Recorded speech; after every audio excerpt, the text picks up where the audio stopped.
Hi అండి, నమస్తే. ఈరోజైతే మనకు రాగి కుకీస్ ఆర్డర్ వచ్చింది. సో నేనైతే ఓన్లీ ప్యూర్ బటర్తోనే ఈ కుకీస్ అనేటివి చేస్తాను. చాలామంది మా లోకల్ కస్టమర్స్కి తెలుసు బటర్ యూజ్ చేస్తాను, అది కూడా అమూల్ బటర్, మంచి కంపెనీ అనమాట. సో ఎవరైతే ఇన్స్టాగ్రామ్ ఫాలోవర్స్ ఉన్నారో వాళ్ళకు కూడా ఒకసారి చూపిద్దామని ఈ వీడియో చేస్తున్నాను. సో మీరు కూడా ఆర్డర్ చేసుకోవాలంటే పైన స్క్రీన్ మీద నెంబర్ ఇస్తాను, ఆర్డర్ చేసుకోండి. సో ఇప్పుడైతే రెసిపీలోకి వెళ్ళిపోదాం. ఇప్పుడైతే బటర్ యాడ్ చేసుకోవాలి. మంచి బటర్ యాడ్ చేసుకుంటేనే మన కుకీస్ హెల్దీ అనమాట. సో ఇలా అయితే బటర్ అయితే యాడ్ చేసుకోవాలి. ఇలా మన రూమ్ టెంపరేచర్ కన్సిస్టెన్సీ ఉండాలి. సో విస్క్ చేసుకోండి, విస్క్ లేకపోయినా చేతితోనైనా సరే. ఇప్పుడు ఇందులోకి మనము బెల్లం పౌడర్ యాడ్ చేసుకోవాలి, జాగరీ పౌడర్. సో ఈ రెండు మంచిగా మిక్స్ అయ్యే వరకు మిక్స్ చేసుకోవాలి. మనకి బటర్ సరిపోతుంది. కొద్దిగా పాలు యాడ్ చేసుకోండి, విస్క్ చేసుకోండి.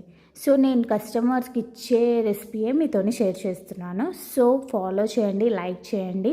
వీడియోస్ చూస్తున్నారు కానీ ఫాలోవర్స్ అయితే పెరగటం లేదు. సో ఫాలో చేయండి. అండ్ రాగి ఫ్లోర్ యాడ్ చేసుకొని, బేకింగ్ సోడా యాడ్ చేసుకొని, మనం 1 స్పూన్ అయితే కోకో పౌడర్ యాడ్ చేసుకోవాలి. అంతే అండి. సో డో అంతా మిక్స్ చేయాలి, ఎక్కువ ప్రెషర్ పెట్టకుండా మంచిగా ఇలా మిక్స్ చేసుకొని మన డో అయితే రెడీ అయిపోతుంది. సో ఇదైతే కొంచెం రెస్ట్ ఇచ్చిన తర్వాత మన ఓటీజీ అయినా, ఓవెన్ అయినా, లేకపోతే ఎయిర్ ఫ్రైయర్ అయినా ఒక 10 మినిట్స్ అయితే ప్రీ హీట్ పెట్టుకోవాలి. అండ్ తర్వాత బేకింగ్ టైం వచ్చేసి మనకి 20 to 25 మినిట్స్ ఉంటుంది. సో 170 డిగ్రీ సెంటిగ్రేడ్స్లో మనమైతే ఇలా బేక్ చేసుకోవాలి. మీకు నచ్చిన బటర్ పేపర్కి బటర్ కొంచెం రాసుకొని మీకు ఇష్టమైన షేప్స్ అయితే చేసుకొని ఇలా అయితే బేక్ చేసుకోవాలి. సో నచ్చిందా లైక్ చేయండి.